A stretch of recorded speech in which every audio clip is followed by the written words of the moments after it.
slow up, no I don't take shit. I got no love for the fakeness. If you wanna play tough and wanna hate this, I'll always show up. I don't ever slow up, no I don't take shit. I got no love for the fakeness. If you wanna play tough and wanna hate this, I'll always show up and make a statement. I don't ever slow up, no I don't take shit. I got no love for the fakeness. If you wanna play tough and wanna hate this, I'll always show up and make a statement. Everything I do so instinctive and so passionate. Every word I'm Yo! What's up mga ka-chill? Sa mga tropa nating bikers dito sa Qatar. So shoutout sa ating lahat, no? So simple at quick bike check tayo sa ating Between Rock Rider 560. So tara mga ka-chill, samahan niyo ako. Shoutout pala po na natin, no? Nagpapa-shoutout si Samuel David, yan yung anak ko, yan. Shoutout sa'yo, Samuel David. Si kay Kurt, dun sa kalaro niya, pinsan niya, shoutout Kurt. Kay Yesha, yan, shoutout.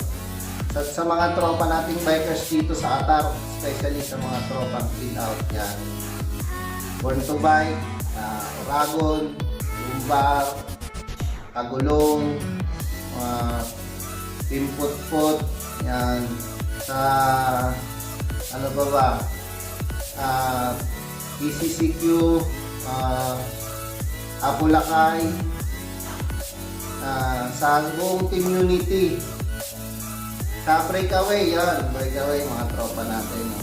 So nakakamiss mag-bike check, so medyo matagal-tagal din tayong hindi nakapag-vlog. Tsaka sa tropa nating karga, no? Yan. So sa lahat ng community, shoutout. Sa lahat ng bikers dito sa Qatar, so shoutout sa atin lahat.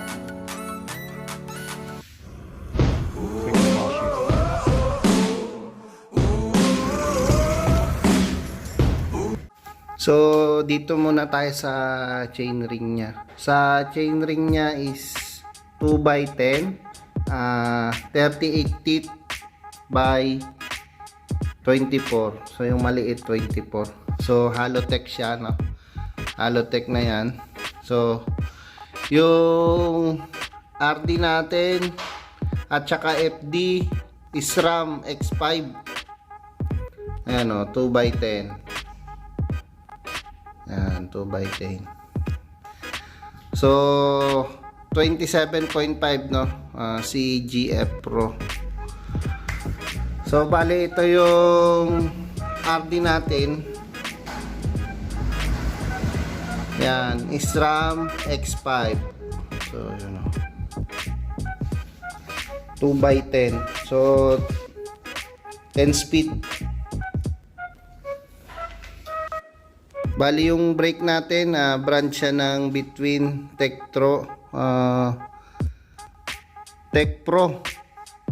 Yan, yan. Bali hydraulic na to, no? Tapos yung shifter natin, FDRD niya is RAM X5. So ayan, kabilaan yan. Yan. Stem natin 80. Yan. Torque wrench 6 to 7 Newton meter, no? So paghihigpitan natin yung dito. So yung headset niya, ayan na, nakalagay, oh. Tapered headset. Oh, yan. So luma na tong bike natin, no? Pero hindi ka papahiya nito. Ayan, marami ng scratch. Tapos ang size ng frame is large. Yan. Pagdating naman sa shock niya sa harap, ayan, may remote yan. So dito may lock yan, no? Oh, pwede nyo i-lock. So yan, iti-twist nyo lang pag ganon. Ayan. So yan, nakalock na yan. Yan, o, pag i-release nyo, babalik nyo lang doon. So bali yan yung shock nya. Rock shock siya, no? Rock shock. Yung travel nya 100 mm yung travel. Yun.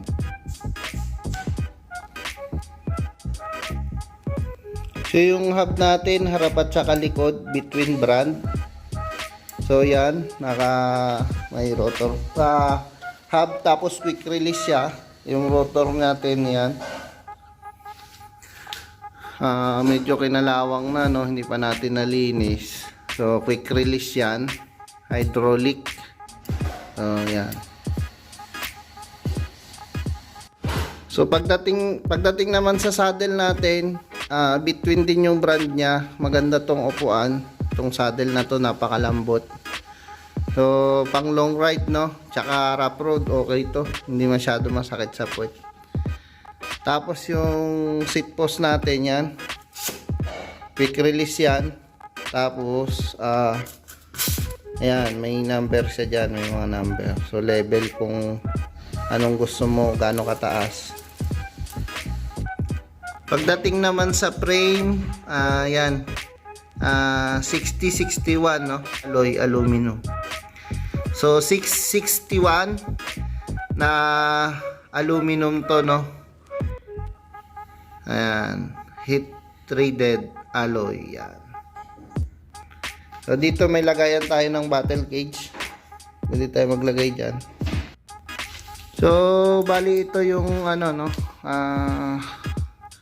crank natin, yung crank arm. Tapos yung pedal niya. Ayan. So bali itong crank arm natin, no, 175mm to. Ayan. So bali yung wheel set natin, no, Aero Trail Pro double wall rim. So yan. Ayan. Front at saka back natin, no, parehas. Tapos yung tire natin, nagpalit na tayo. So galing to ng Forever eh. Biligot yung tatak niya. Tapos 2x1 to, 2.1 yan. Nakalagay yung 2.1. Ayan, 2.1, 27.5, no, 27.5. So bali ito yung front wheel set natin, yan.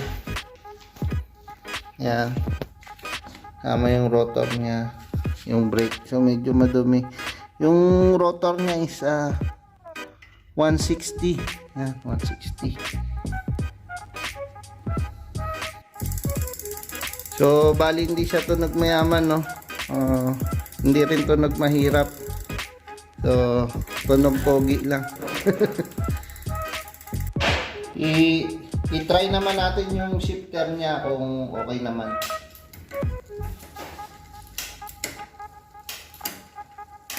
So mabilis naman mag-shift, no. At saka tong SRAM na brand, okay naman to eh. Okay to. Mabilis naman siya mag-response.